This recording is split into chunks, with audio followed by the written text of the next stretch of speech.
Chilling tales for dark nights.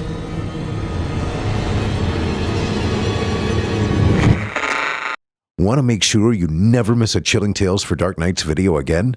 Be sure to subscribe and hit that bell to turn on notifications. The following program is a production of Chilling Entertainment and the creative team at Chilling Tales for Dark Nights, and a proud member of the Simply Scary Podcasts Network. Visit simplyscarypodcast.com to learn more about this and our other weekly storytelling programs, and become a patron today to show your support and get instant access to our extensive archive of downloadable ad-free tales of terror.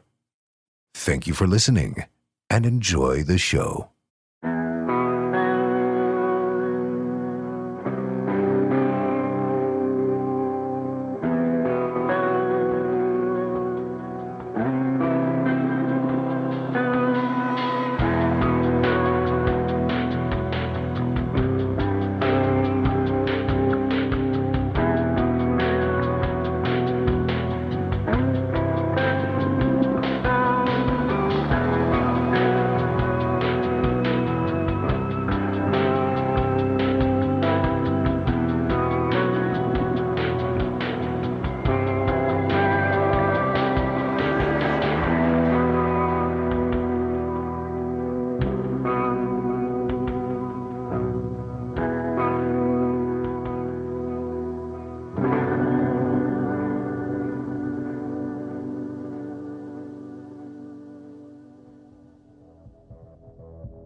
Disclaimer. Horror Hill is a horror anthology podcast bringing you scary stories from all corners of the internet and beyond. As such, certain stories include content that some listeners might find offensive. Listener discretion is advised. Good evening, ladies and gents, and welcome back to Horror Hill. I'm your host, Erik Peabody, and tonight's episode introduces a new author to the show. That author is RedBadAndy, and the story is I Never Used to Dream. Our narrator is Simon, a friendly but lonely man living a normal life in a normal city. The only odd thing about Simon is that he never dreams. That is, he has never dreamt before. Now, after a chance meeting with a woman at a party, Simon can't stop dreaming, and it's becoming harder and harder for him to know when he's asleep and when he's awake. Something frightening is happening to Simon, and it gets all the worse when he realizes that he has a very limited amount of time to figure it out. You're listening to the standard edition of this program. If you'd like to help support Horror Hill and also remove these pesky ads, head to chillingtalesfordarknights.com and click Patrons in the upper menu to sign up today. You'll get instant access to hundreds of ad-free stories, and we can scale back some of our less savory means of generating money for the show. By the way, you wouldn't happen to still have all of your organs, would you?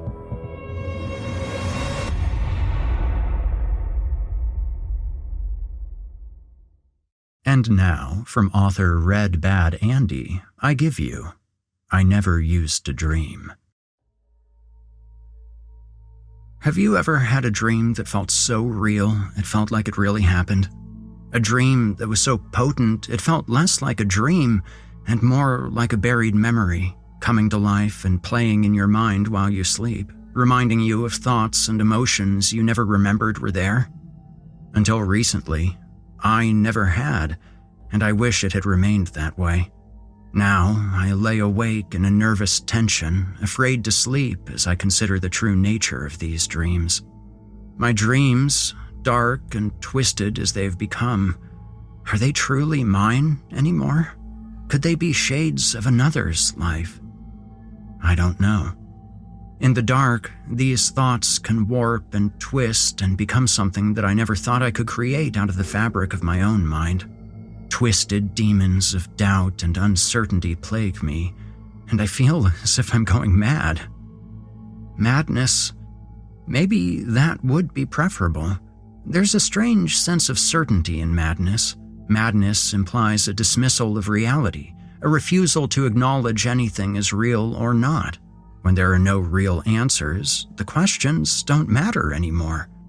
If you're not mad, if you try to cling to reality, then you are forced to reckon with questions such as the one I struggle with now. Is what is happening to me real? That question, and the lack of a definitive answer, has forced me to doubt my own perception, thoughts, and sanity. Maybe something in my mind just snapped. It would be the most comforting of notions compared to the alternative. The alternative, which I know could never be true, yet cannot be suppressed any longer. Amidst all troubling questions of my sanity, a much simpler one rises to the front of my mind. Will I sleep tonight?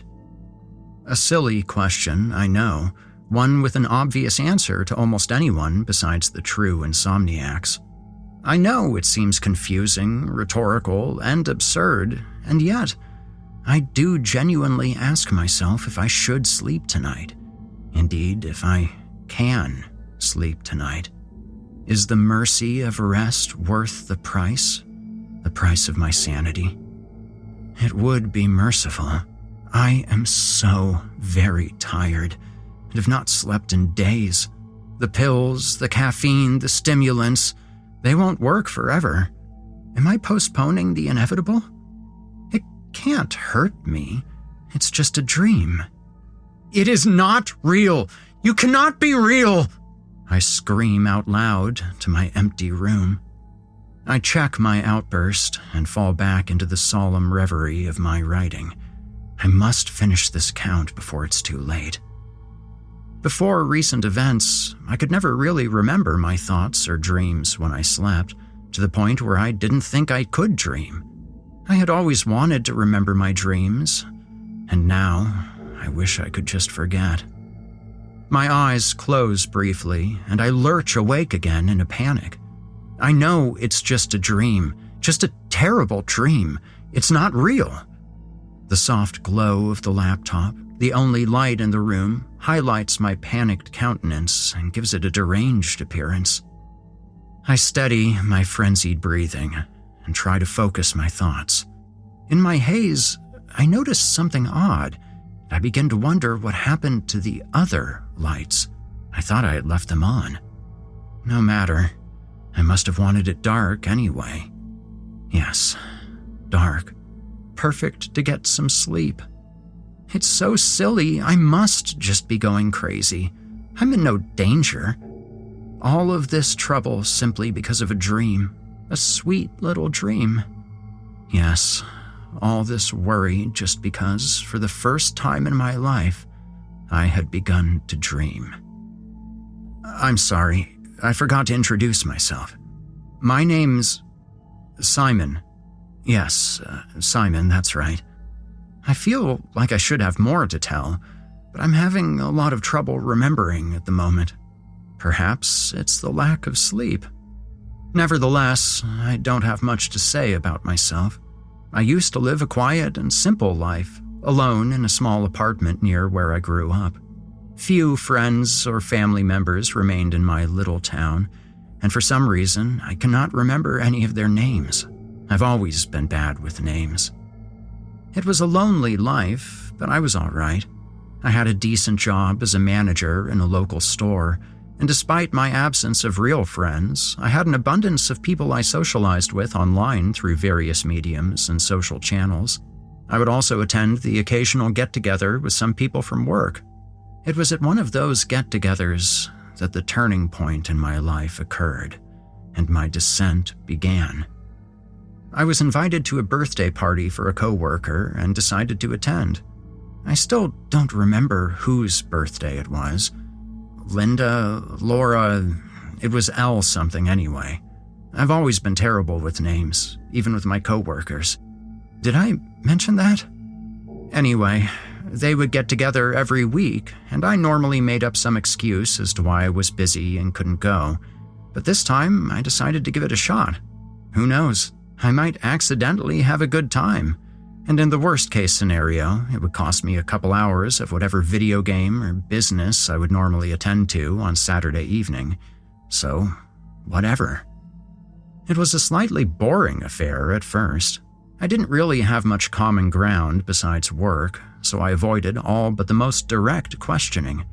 I awkwardly mingled in the periphery of various conversations with people I didn't know very well, until at last I was starting to regret my decision, and I decided to head home. On the way out, I bumped into a woman who I didn't recognize from work. After some slight embarrassment for almost spilling her drink, I saw her face and was taken aback. It was a surreal experience, almost like déjà vu when I saw her. She looked instantly familiar, yet infinitely mysterious. She had such piercing and unique eyes, such a deep shade of gray. Those eyes unnerved me, but they also attracted me. So I did something very out of character for myself. Rather than excusing myself out of embarrassment and leaving, I talked to her. She introduced herself, and I learned her name was Sabrina Cohen, and she was new in town, having just moved here the previous month. She also happened to have moved in next door to one of my co-workers who had been invited. They had decided to invite her to come along and meet some new people. She seemed very shy and soft-spoken at a glance, as if afraid of being looked at too closely. But when I looked in her eyes, it was almost as if she was holding something back about her true self. Something dangerous, perhaps predatory. She may have sensed how compelling I found her. Indeed, I was probably bad at hiding just how infatuated I was. Her very presence drew me in. I had to do my best not to be awkward in my attempt at meeting her hypnotic gaze. I was shocked when it appeared she felt the same towards me, since we talked for some time. I was dazed and almost hypnotized by her grace and beauty, her speech, her eloquence, but her eyes mostly. Her eyes, I could lose myself in those eyes. We talked about anything and everything, and I felt like in a short span of time I really got to know her, and she really knew me. Soon I noticed the party was wrapping up. We had ended up spending almost the whole time together talking and connecting. We were on the way out when she pulled my arm and looked longingly at me. She leaned towards me and whispered in my ear, "You know, the party doesn't have to be over for us." She left the last word hanging in the air as she fixed me with her eyes once more and grinned at me. I nearly gasped aloud in disbelief that she would be interested in me like that. My brain got stuck in a loop, and I was speechless, just continuing to think, "Oh my God, this is happening so fast. Is this really happening?" I finally tried to reciprocate the statement out loud without seeming too eager. I managed, in a lame stutter, to say, "Oh, okay, awesome. Yeah, let's get out of here." I felt my face redden at how badly and nervously I had said that. I saw her suppress a faint giggle at my own perceived embarrassment, and she took my arm to indicate that she was not bothered in the least. I offered to take her back to my place and see what she had in mind, and to my amazement, she readily agreed, as if expecting me to propose this to her, and she smiled beautifully. I was overcome by the events of the night and elated to have met her. I couldn't believe that I'd met a person so seemingly perfect for me. I felt hopeful for the first time in a long time. Looking back now, I know I was a fool. I should have known that in life some things are too good to be true, and hope is the first step on the road to disappointment. We got back to my apartment and we settled in on my couch. I was nervous, so I offered her another drink. Things were going well, and I was thrilled that we were making such a great connection. We were still talking, and she reached out to hold my hand when, suddenly, she paused, looking very confused and almost frightened. I was concerned and tried to take her hand, asking her, "What's wrong?" She recoiled and pulled her hand away, jumping back suddenly as if startled. For a split second, it seemed like her eyes flashed a different color. A hint of green could be seen in them for just a moment. "Are you okay?" I asked, keeping a respectable distance now to not startle her like before. "Oh, she stammered out, looking more and more confused, until suddenly she blinked twice and seemed to regain her confidence and composure. The panicked look was gone, replaced by the dazzling, seductive, and eager eyes from before. The sudden change had worried me, and I was getting a bit uncomfortable. Noticing the apprehension on my face, she leaned in towards me, arresting me with her stare, and before I could utter a word, she kissed me passionately. I fell away from the moment and forgot my questions and concerns. Then she paused, leaned in towards me, and just when I thought she was going to kiss me again, she pressed her lips near my ear and whispered, "Sleep now, and dream your sweet dream for me." I wasn't sure what she meant, but before I could figure out what was going on, I fell into a deep sleep. I woke up in my bed to the blaring of my alarm. I had forgotten to turn it off the previous night, and I didn't need to be up this early on a Sunday. I sat up with a start, trying to figure out how I got here. I had been on the couch having drinks with Sabrina, she kissed me, and then what? What happened? I fell asleep? Oh no, I am such a loser. A pretty girl comes to your house after a party to have drinks with you, and you fall asleep in front of her. Real smooth. She must have taken me to my bed and then left. Well, it's nice of her to tuck me in at least. Too bad she'll never want to see me again. I felt so embarrassed. I was sincerely thinking about just staying there and going back to sleep, but I decided to get up anyway. Maybe she left a note, I thought, hopefully, not really believing the idea. I supposed I shouldn't be too negative. I remembered how much we had connected. I decided to look around and see. I was just getting out of bed when something caught my eye overhead. I looked up, straight above my bed, and I was puzzled by what I saw. I hadn't noticed it when I first woke up, yet there it was, hanging above my bed like some strange icon. It was an old and bizarre-looking dream catcher. Slightly confused as to the origin of this item, I inspected it. Could Sabrina have left this here? I sat down on my bed and looked up at the thing. It did not look like a traditional dream catcher. It seemed to possess an aura of ancient and incalculable age, yet, paradoxically, appeared almost glossy or shiny, like something new. It looked like some substance had been washed over it to make it look like something that it was not. It possessed 8 small tassels with connected bead strands that dangled beneath the central circle where feathers would be traditionally.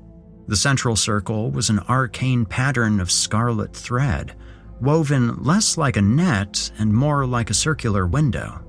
The circle felt so strange to look at, like it would pull me into its intricate angles somehow.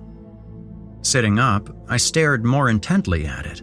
It almost felt as if I was being drawn into the image, and for a brief second, I thought I had seen the gleam of gray eyes in the circular frame of the thing. Then I reached up and took it in my hand. It felt cold to the touch, almost icy. This was very strange, and I didn't know any type of material that was not metal or something that could retain a temperature like that. Indeed, it seemed to act like metal, but there was none apparently visible in its composition.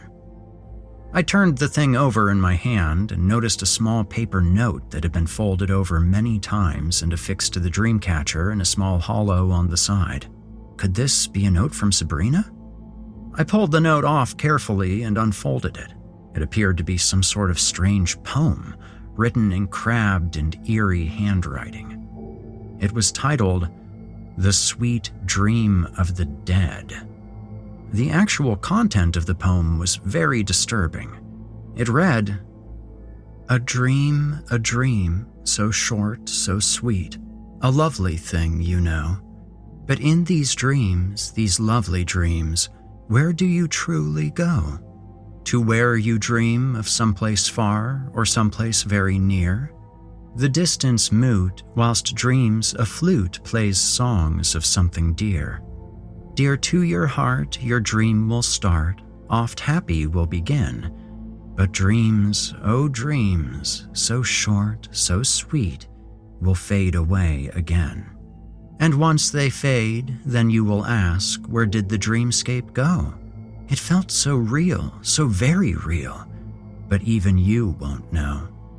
Then comes the pain and comes the fear, a nightmare now it seems.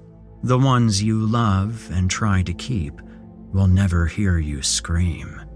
Yet that's all right, scared in your plight, you'll dash and run and flee, away from her, away from it, away from all you see.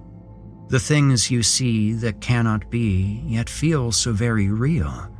Yet they can't be, you tell yourself, while panicking you'll feel. So you press on in disbelief, press on in mounting fear. A dream, so soft and sweet, is something that you'll hear.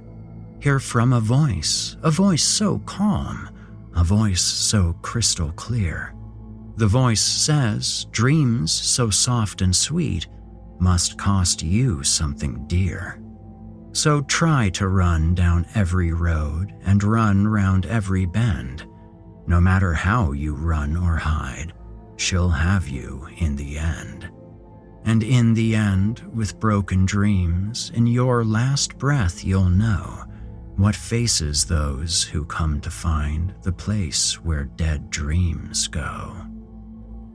I felt very shaken and confused when I read the bizarre and terrifying poem that came with the equally bizarre dream catcher, and resolved to find out where the hell it came from. I was angry now. Sabrina had played some prank on me by leaving this bizarre trinket behind. Was this some sort of cruel joke? I had told her I never dream.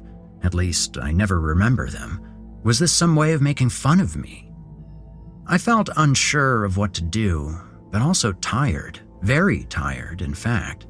I tried to resist the sudden urge, but I fell back onto my bed as if struck by a blow, and rather than fight the strange impulse, I gave in and decided to go back to sleep after all. I awoke, drenched in sweat, my heart racing. I had no concept of how much time had passed since I had fallen asleep. "Simon," a voice called in the distance. My eyes finally focused in the gloom so I could see I wasn't in my room anymore. I was outside, in the middle of a vast and terribly dark forest. I wasn't even in my bed anymore. It had somehow vanished, and I was inexplicably standing in the middle of a dark forest, with no trace of where I had come from or how I had gotten there.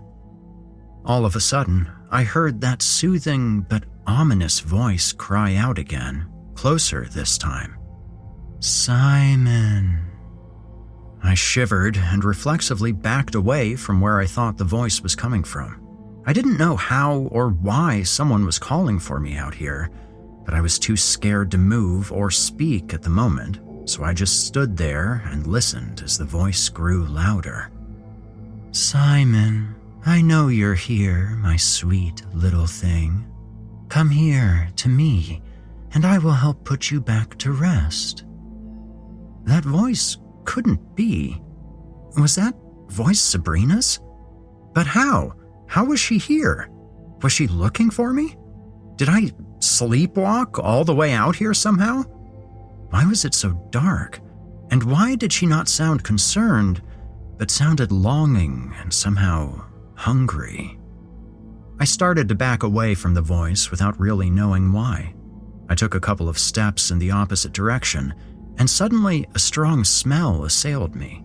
It smelled like a sickly, sweet aroma of too many types of perfume mixing together. At first, I found the smell unbearable, but soon my opinion changed. It started to smell enticing and delicious, and I found the aroma so irresistible, I slackened my pace. Eventually, I stopped completely, and then I began subconsciously walking back toward the source of the smell. I was staggering forward, almost in a trance, and once again I heard the voice, reassuring but menacing all at the same time. "Simon, oh, sweet Simon, let me help you. Soon this nightmare will be over, and you will find your sweetest dream with me. But first, you must come to me." The voice drew me in and comforted me, promising me all the dreams I never knew I had and all the things I never knew I had wanted. "No, don't listen!" The thought rushed into my head out of nowhere, urgently spoken by a different voice in my head. Who or what was that? It sounded like a woman's voice in my head. Sabrina's voice? But different somehow. I continued slowly walking toward the voice while it continued growing louder and louder, all the while the sweet smell growing stronger, more overwhelming. Then, as I walked, a form emerged from the shrouding vapors of fog and perfume. It was Sabrina. Or was it? She was completely naked, and her form was unspeakably beautiful. And those eyes showed a blazing light that I had never before seen, but only seen hinted in them. The gaze was beautiful, seductive, and lovely, but also dreadful and imperious, brokering no argument about what she desired. She willed me to come forth, and so I did. Any restraint or voice in my head warning of the danger had been reduced to just a whisper now. I walked ever closer towards her, and she outstretched her arms as if to accept me in her embrace and hold me forever. I moved close, almost close enough to touch her, seemingly oblivious to the fact that those dark and lovely eyes were almost completely black now. Then I heard a terrified shout. "Simon, wake up now! You're in danger! Please wake up! Don't trust her!" I snapped out of my daze just in time to see that Sabrina had vanished. All I heard was a mournful and dejected sigh, and saw a pair of terrible black eyes fading into the shroud of mist and vapors that had suddenly moved away from around where I was standing. I was very confused about what had happened. Before I had another second to think about the strange event, I thought I heard Sabrina's voice again, pleading. "No, please, please don't! Please don't!" Then, silence. What was happening? My vision blurred and, in an instant, I felt displaced like I was somewhere else, somewhere near where I just was, but not there. It was foggy here too, and I felt panicked and felt somehow like I was no longer in my own skin. I took a shaky step forward and tripped over a heel, a high-heel shoe that I was wearing? I barely had time to register the fact I was wearing heels when suddenly I cried out loud against any direct impulse under my control. I heard it then. My voice wasn't right. It sounded feminine and nothing like my own. I cried out again without thinking, "Please, leave me alone!" That voice, my voice, Sabrina? How? Suddenly, the shadow of a long arm terminating in a wicked claw reached for me, and I was pulled violently into the thick fog, and I screamed one last time. I woke up again drenched in sweat, a fading whisper ringing out in my semi-conscious mind. It was fading fast, yet it called out to me. "Who are you really?" I shook my head in a confused and terrified daze. I checked and was grateful to see that this time I was in my actual bed. It was noon now, and my alarm was blaring again. Hadn't I turned it off? It was just a dream, wasn't it? A dream. Yes, it must have been. But it felt so real, like I was actually there. Is this what dreams are often like? No, it can't be. This was definitely a nightmare, if anything. If this was common fare, I was grateful I had not been able to dream, at least not until now. A sound snapped me out of my contemplation. It was the dream catcher, and somehow it had made a harsh, metallic sound while swinging. That didn't make any sense. It didn't appear to have any metal parts when I first examined it, and how was it hanging over my bed again all of a sudden? I pulled it down once more and took a closer look at it. Sure enough, when I rolled it over in my hand, I saw what appeared to be a metallic spike or sliver of some unknown metal, replacing what had once been one of the simple tassels.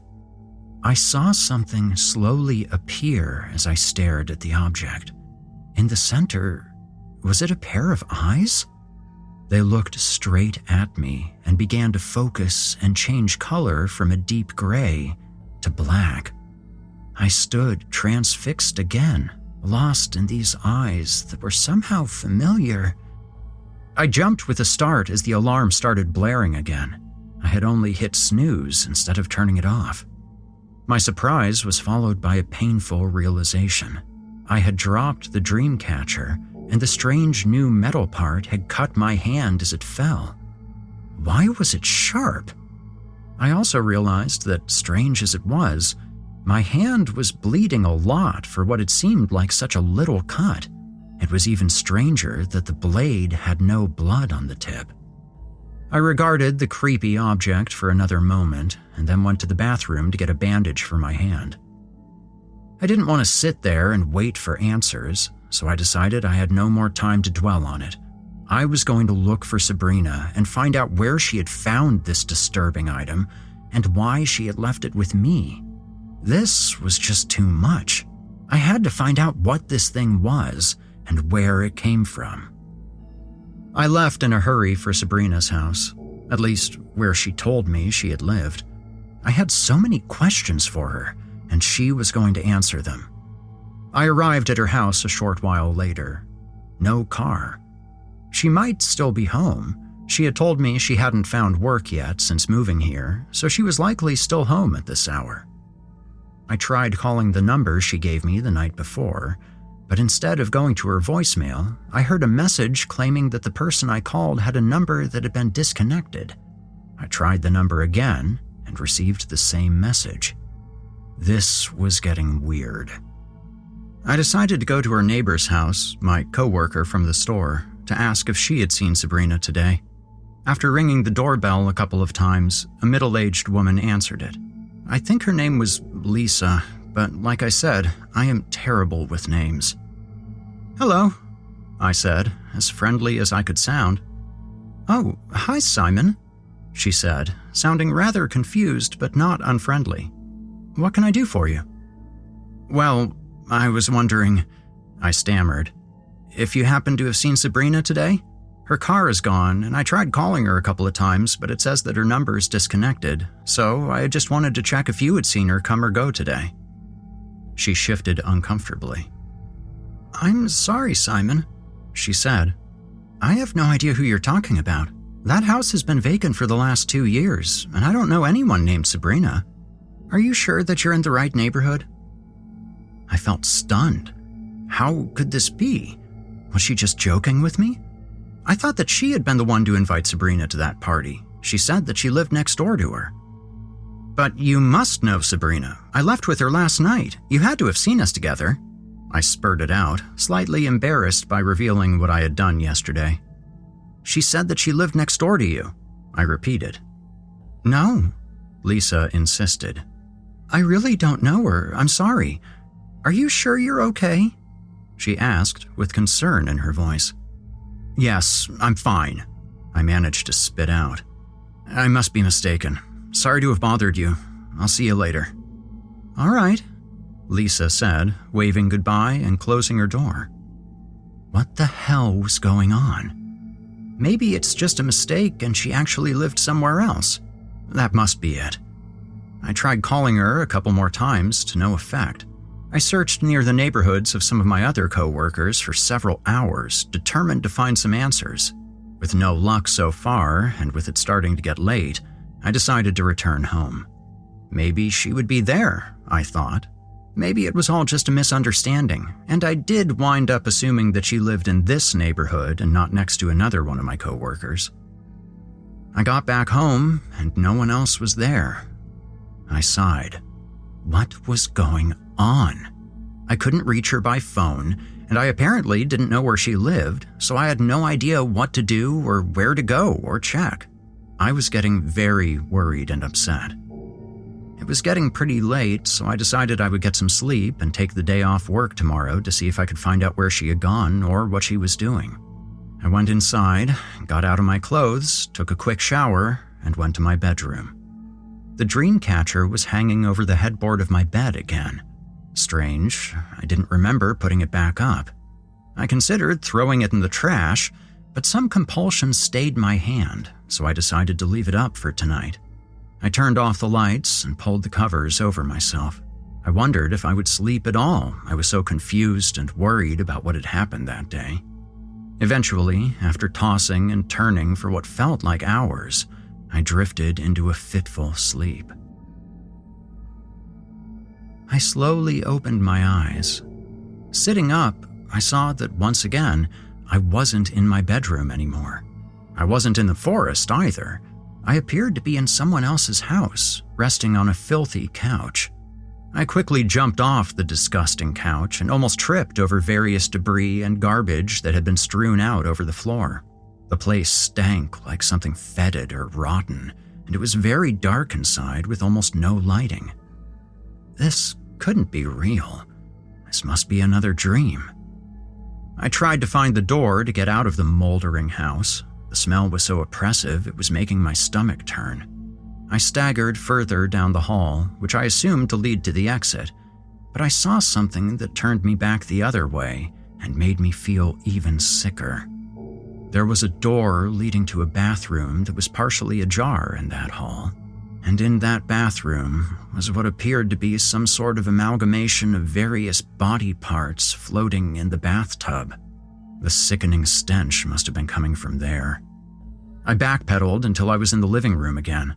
I was on the verge of throwing up when I heard something that made a chill run down my spine. It was some sort of scratching, accompanied by a soft, guttural moan. I was terrified. I had no idea what was going on or where or what that could be coming from. I cautiously approached the stairs where I heard the sounds intensifying, fully aware of how bad of an idea that felt like. I had an oddly familiar feeling with this house, despite having no idea where I was. I somehow knew that someone was upstairs and knew I had to check on Victor to make sure he was all right. Wait, who the hell is Victor? I shook off the odd thought and continued my ascent up the stairs. They creaked as I climbed them, and I grimaced as I made unwanted noise with each step. Finally, I reached the second floor and saw a single open door with a sickly red light glowing out from the aperture. I froze as the moaning grew louder, and a terrible tearing sound was coming from down the hall. I nearly retched again when I saw what appeared to be a severed arm launched out into the hall. I was starting to realize just how bad of an idea investigating those sounds was when I heard a voice call out, "Do be patient, my dear. It's almost your turn. Just stay right there, and I'll be with you shortly." My God, who or what the hell was that? A dawning horror overtook me. I knew that voice. I had seen and heard enough. I started to back away when a shape sprang out of the door. Its figure was bathed in terrible red light, but its image will forever be transfixed into my very soul. It was a terrible and lithe shape of a woman. No, not a woman. No woman could be so horrible.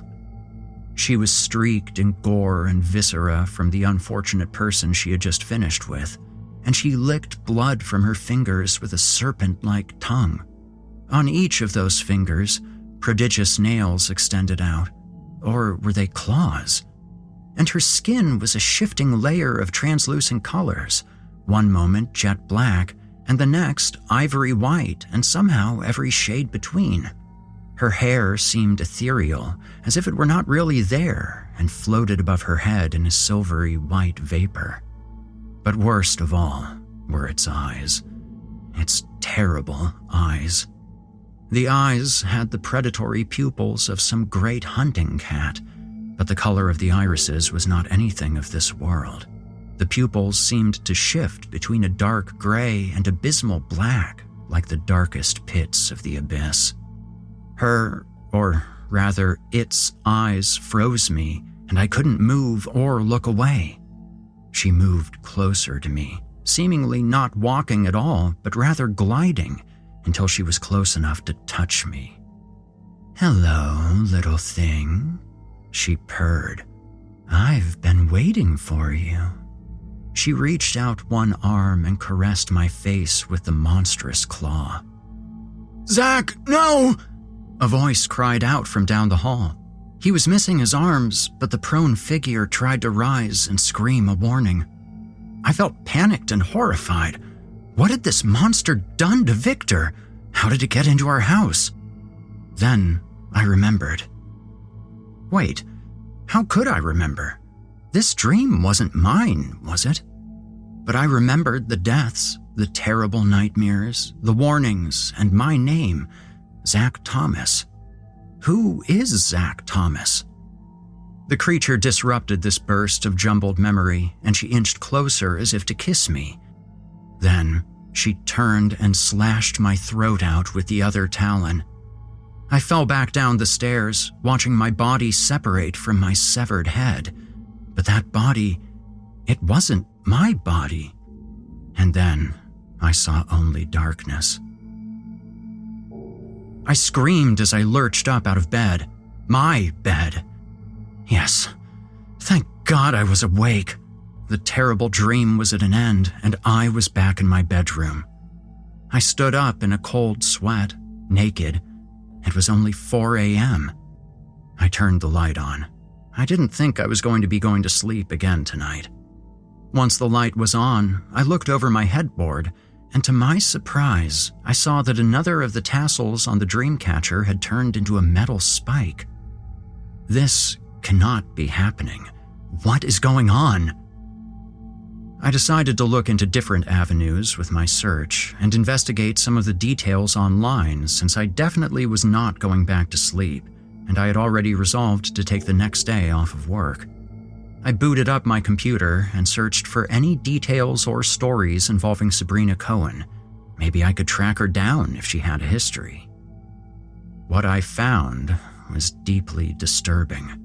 When I looked up Sabrina's name, all I found was a connection to a year-old police report about a missing person in this county. But that was impossible. I hoped it would just be a coincidence. But then I saw the picture. It was definitely her, absolutely no mistaking her features. Except that I noticed her eyes were green, a very bright green, not the gray color I had seen when I met her. The report was from just over a year ago and read, "Local police have officially declared Miss Sabrina Cohen as missing after her absence from work was noted and later investigated after concerned co-workers had asked the police to look into the situation." The report continued. Miss Cohen lived alone and was not known to be seeing anyone at the time, so there are no suspects in regard to a possible kidnapping.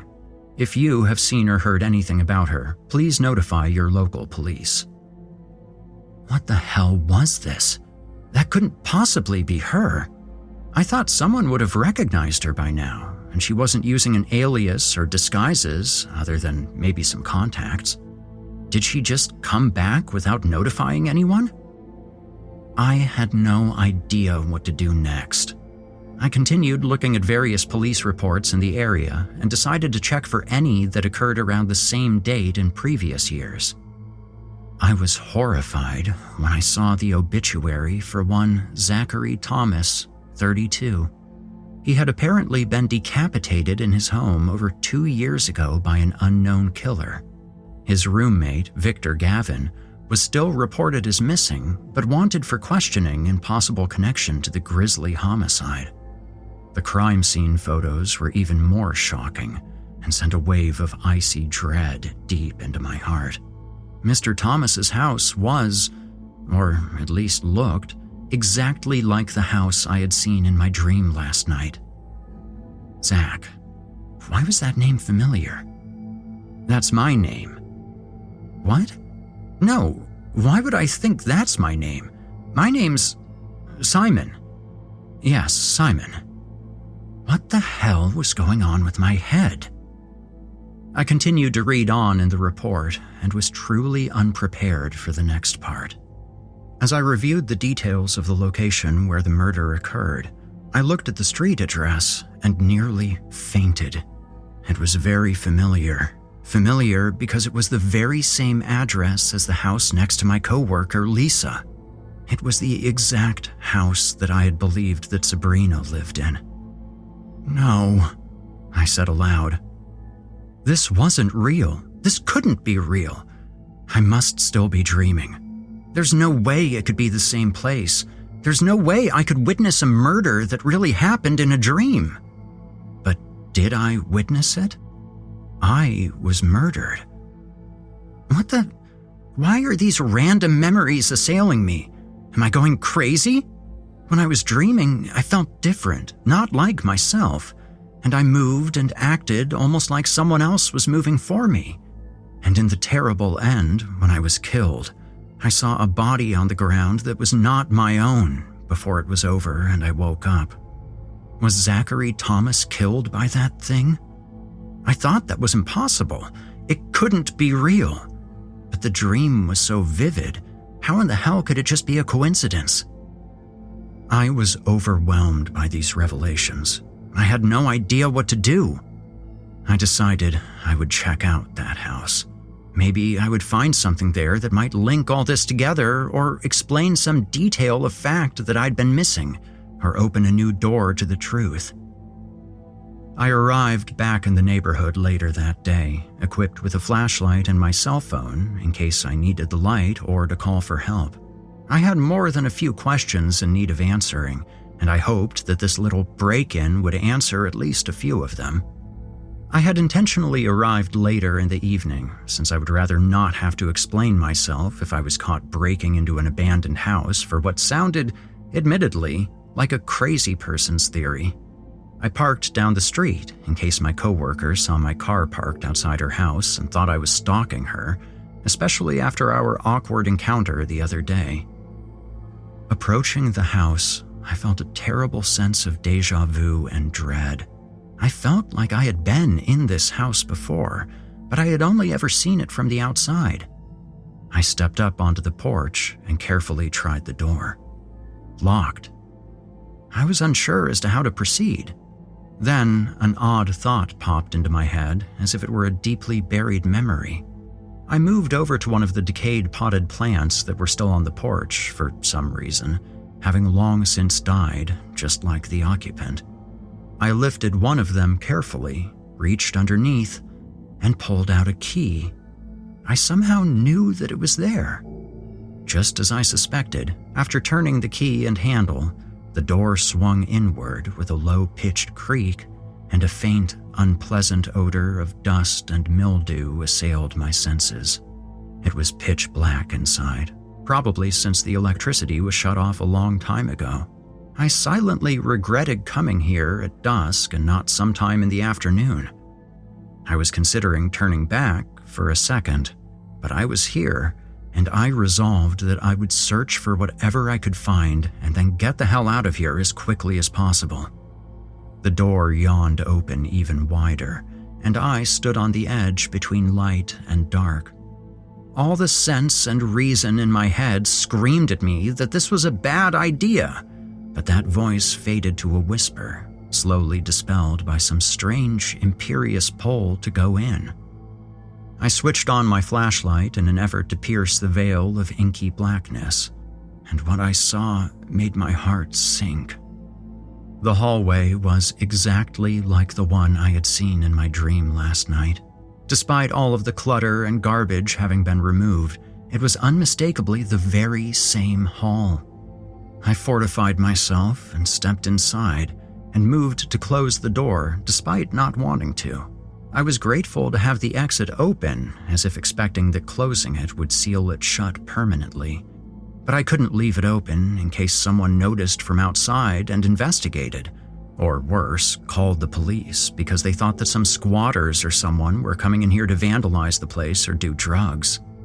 Reluctantly, I closed the door, sealing myself in with whatever ghosts of the past this place contained.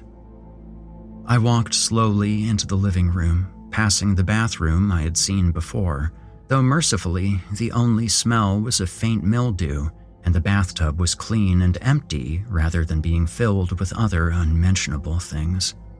I entered the living room, and the sickening sense of déjà vu intensified.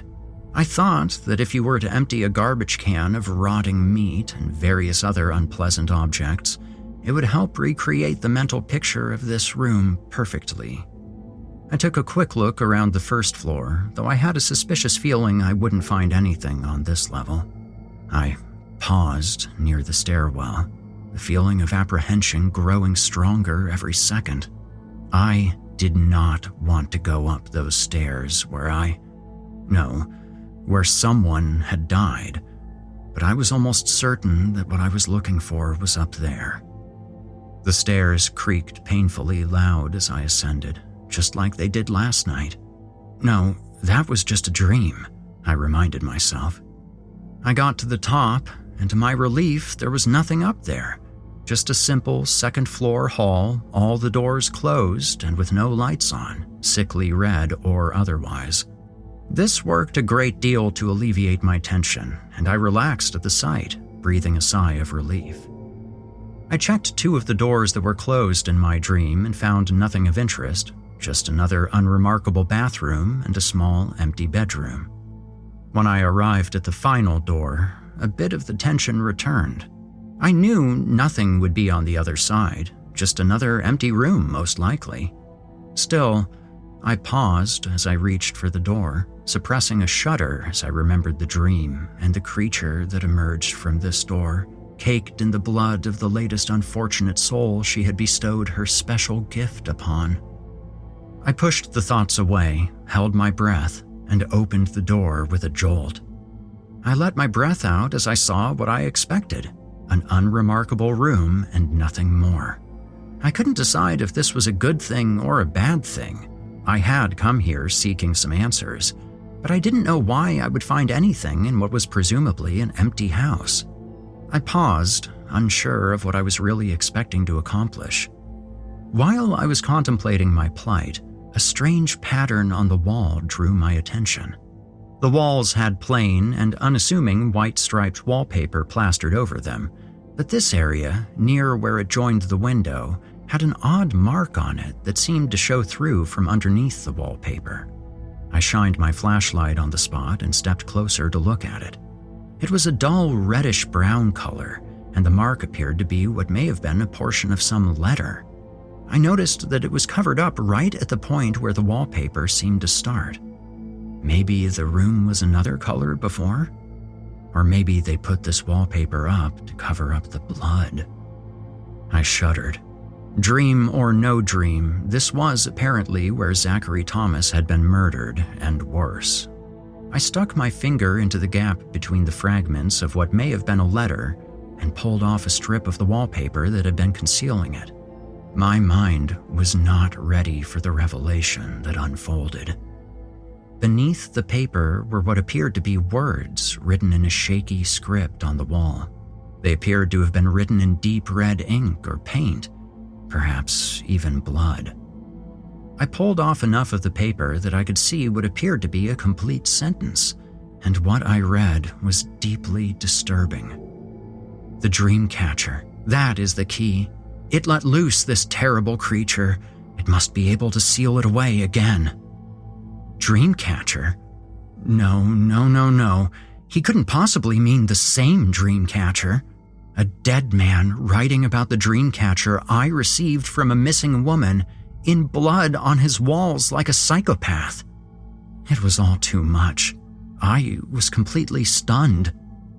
I had to know more, so I proceeded to spend several minutes tearing down all of the obscuring wallpaper, and what I found was the chronicle and downward spiral of a madman. I looked at what appeared to be the beginning and read as much as I could bear. It can't be stopped, this thing.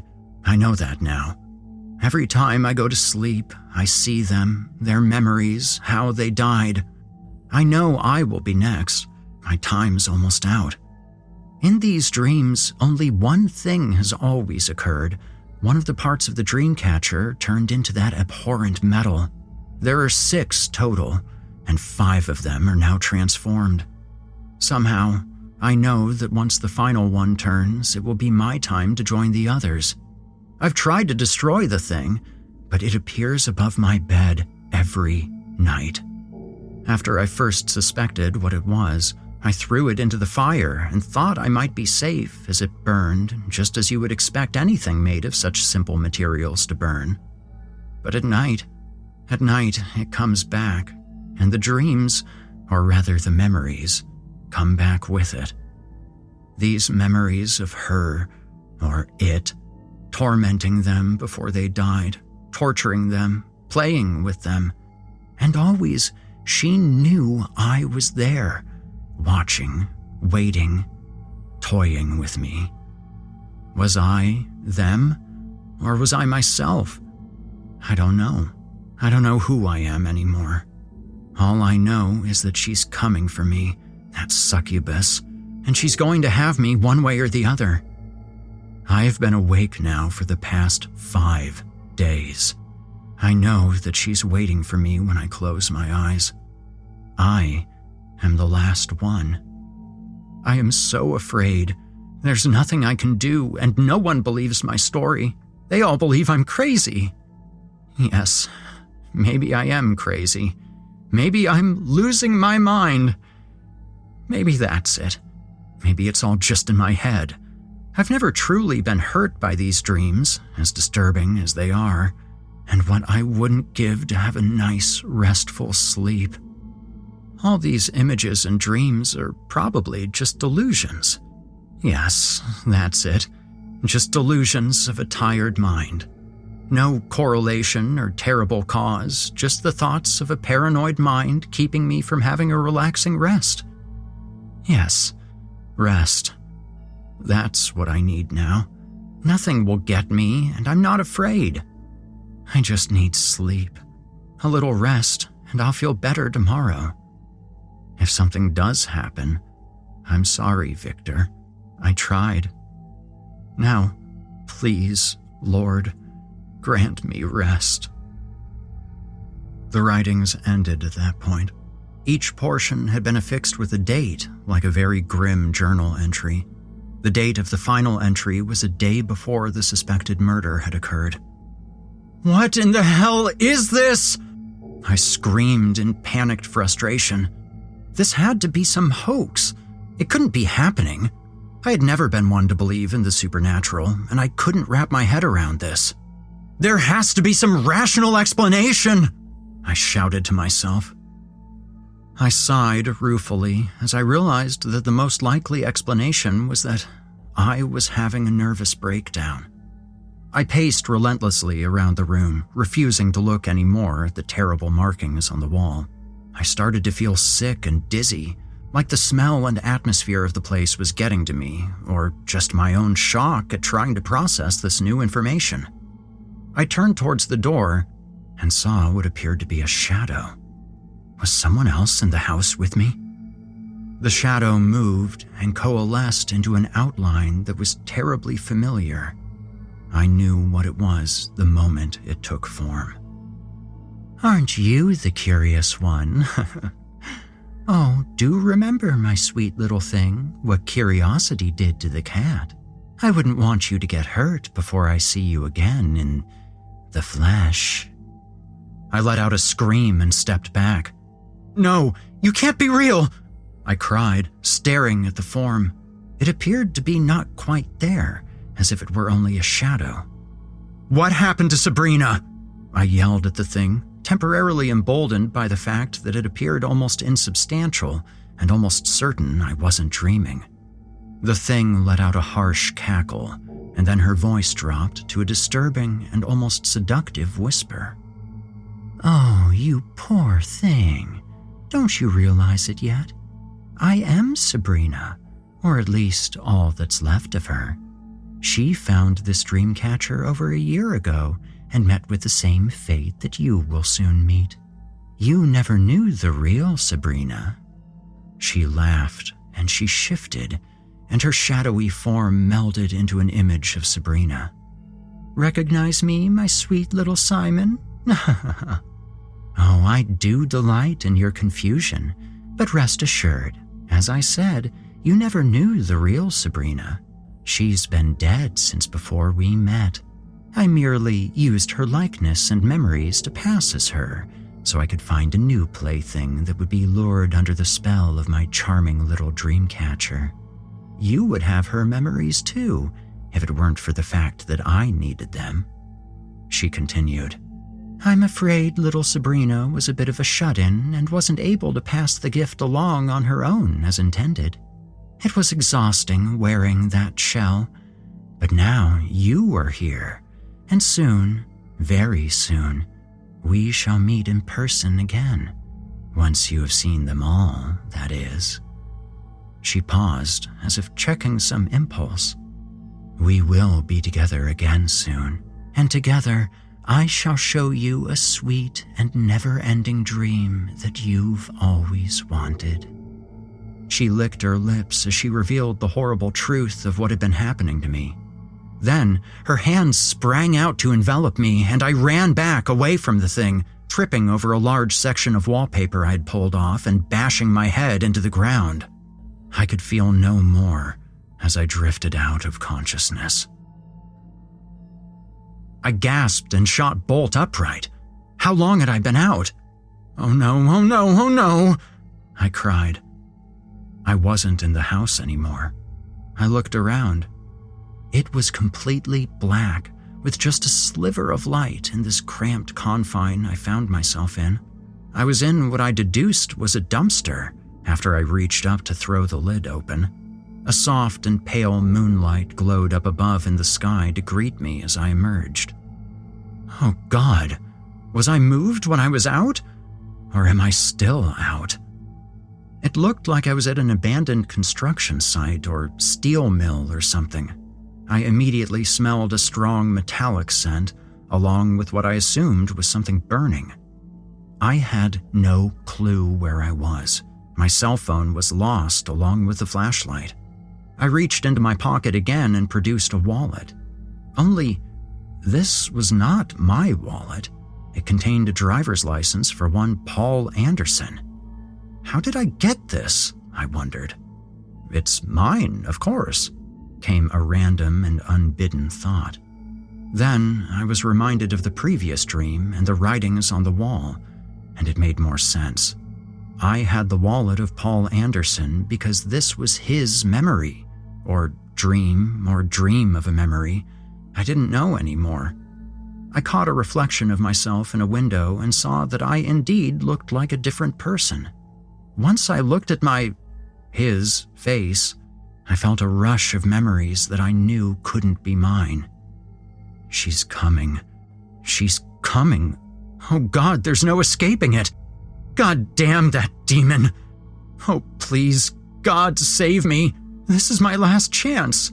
There's only one night left, one sleep, and it'll all be over. I'm taking matters into my own hands. She won't have me. I won't continue this horrible cycle. I might not be able to destroy this cursed item, but I can destroy myself and hopefully keep anyone else from finding that horrible relic. I never thought anything could drive me to suicide, but the alternative... No, I must do this. I will burn myself and this thing. Maybe if I go with it because of the connection, it will finally be destroyed. Or maybe I'll burn to death, and some other poor soul will discover it. Either way, it'll be over. Courage. Just a little courage, and it will be done. God forgive me. I snapped out of my fugue and found myself standing near a smelting station or some type of incinerator. What the hell? How did I get here? I thought, confounded. Then, without thinking, I turned on the furnace. Oh, good God, no. I'm going to burn myself alive. That's what he did. Oh my God, no. As I leaned closer and stoked the flames, a fine mist began to gather around me. My heart sank, and I heard a familiar voice taunting in the forming vapors. Oh, don't do that, my sweet little thing. I haven't finished with you yet. And besides, I prefer my meat to be rare, not well done. The creature cackled. I, or rather Paul, was shocked by the voice and spun around only to bash his head on the steel beam overhead. It still felt like I had been struck in the head despite it being a memory. Oh no, I thought. He must have lost consciousness and fallen asleep for the last time. My own head was swimming. I saw that the dream catcher had materialized overhead as I lost consciousness. Only 5 tassels? 4 were metal, with a 5th slowly transforming to join its fellows and symbolize the blade which would pierce the heart and soul of me, of Paul, and seal our fate. I was doomed, and through the hazy silhouette of my vision, I saw it looking down on me. Oh my, but you are running out of time, aren't you? For him, it was his last. But for you, a few more nights, yes. More time for you to enjoy my company, I suppose, and more time for me to enjoy your suffering. Soon you can finally and truly sleep deep in the boundless, wondrous sleep of oblivion, and I will be free to see to your sweet, sweet dreams. The thing purred at me, licking its terrible lips. But alas, for tonight, we're almost out of time. I hate to end this so quickly, but it looks as if you're about to wake up, and I would hate to have you miss out on the best part. It raised one prodigious claw and plunged it deep into my chest. She paused, enjoying the look of agony on my face, then ripped my still beating heart out of my chest. I began to fade away, falling into pain and agony. I looked out with my dying breath and saw Paul's startled expression in the shattered glass of a nearby window, and in front, the creature with an evil grin. I witnessed the body. I saw the fire uselessly burning in the background. My consciousness faded, and I saw the futile effort, and indeed the last effort, of another unfortunate victim. As I departed the memory, I somehow knew that his death was not a release, as I heard his screams well after his body had died. I woke up back in the house to see the sun rising through the window. My head was throbbing. I looked up, and to my horror, there was the dream catcher, one shiny new metallic spike where previously there had been a plain piece of cloth. No! I shouted while I stared in disbelief. I paused and considered something. Mine had 8. It had more than the others. Then I realized in horror that each of the tassels represented a victim and that person's dying memory, their final dream. I sat there for a long while in shock and utter hopelessness. Eventually, I collected myself and my things and discreetly exited the house and went home. I had no idea of what to do next, no hope of rescue. I went back home to brood and ponder on my fate. Time is almost at an end. There's no need to recount the other souls who died. No, not died, were imprisoned by that demon, to be toyed with and killed again and again and again in a never-ending dream of death and misery. The agony and madness of all their tormented memories coalescing into my own is maddening. Dreams, memories. I could not tell the difference anymore. I'm dead. No, still alive. What was my name? Paul? Cynthia? Gail? Simon? I can't remember. I've always been terrible with names.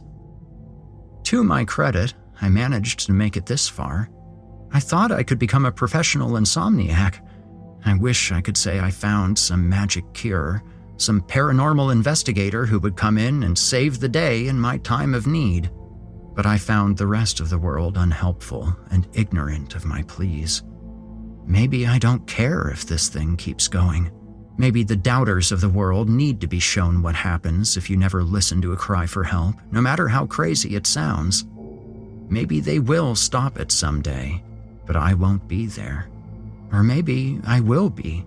Maybe number 9 will be one of those doubters who would never have believed my story until they see me, see the metal spike that represents me, and experience the memory that is the hollow shade of who I once was, all through the lens of the nightmare dreams contained in that abhorrent dream catcher. Yes, perhaps then they'll have to believe, but who will believe them? I am fading, the last of my energy running out. Nothing will stop it now, my final sleep, and my final terrible dream that will never end. No more running, no more hiding, no more. It wouldn't do good anyway. If I am to be consigned to this fate, then so be it. I only wish that people take heed and know that if you long to feel the lucid dream, remember that there are some things in your dreams that you don't want to come true. I stop writing and lay my head down and quietly drift off to sleep. My eyes open again, and I look up and see the sharp outline of the dream catcher, its spikes now complete and clinking together like some nightmare dinner bell for the damned, ringing to signal my fate. This is the end. Finally. I roll over and gasp. I see Sabrina next to me. She smiles. "Hello, stranger," she says with a wink. "You were tossing and turning. Are you all right?" "What? It can't be," I stammer. "It's okay, you're awake now. That's what matters. I was worried," she says as she embraces me. Oh my God, could it really be? Could all of this have just been some terrible nightmare? Maybe that's it. Maybe it was all a bad dream after all. She hugs me harder, and I breathe a sigh of relief and peace that the harrowing events of the last several days didn't allow before, and I smile at her. She leans in close to my ear and whispers, "Dream your dead dream with me now, forever." My eyes widen, my body's paralyzed, and the horror sets in. The last thing I can see is a clawed hand gently caressing my face and the ghostly outline of a 9th spike appearing above. The last thing I hear is the nightmarish voice one last time telling me, "Do not fear, my precious little thing. It will all be over soon. Just close your eyes and keep telling yourself, this is just a bad dream." I do, and I scream.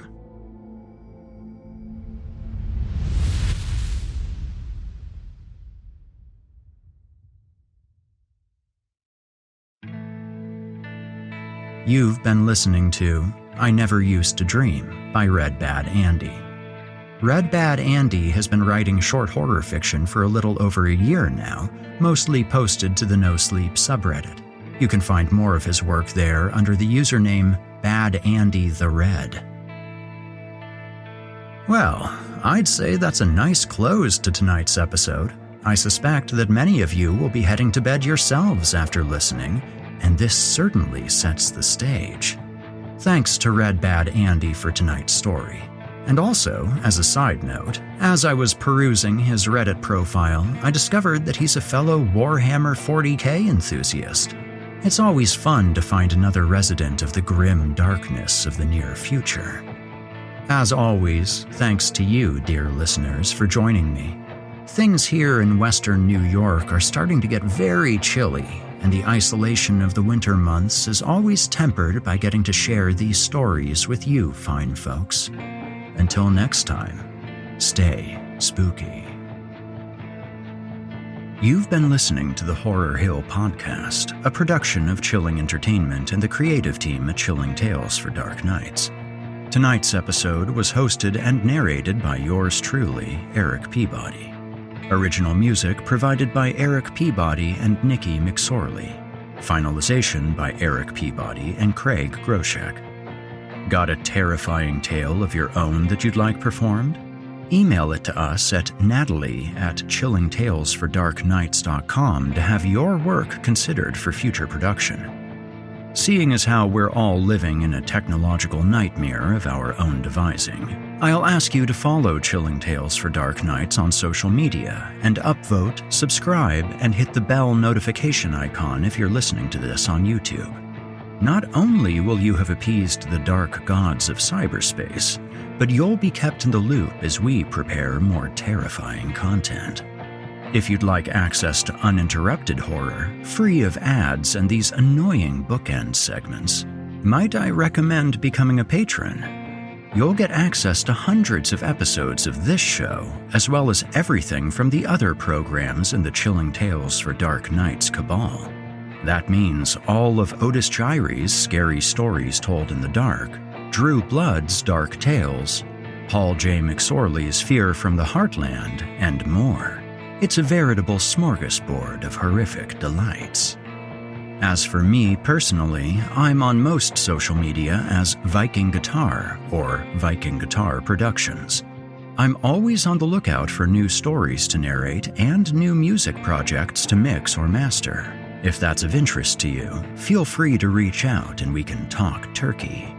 Also, I will be back next week with more terrifying tales to keep you up all night. If darkness is what you're after, listener, your search is over. Yet, let it be known, you haven't found the darkness. The darkness has found you.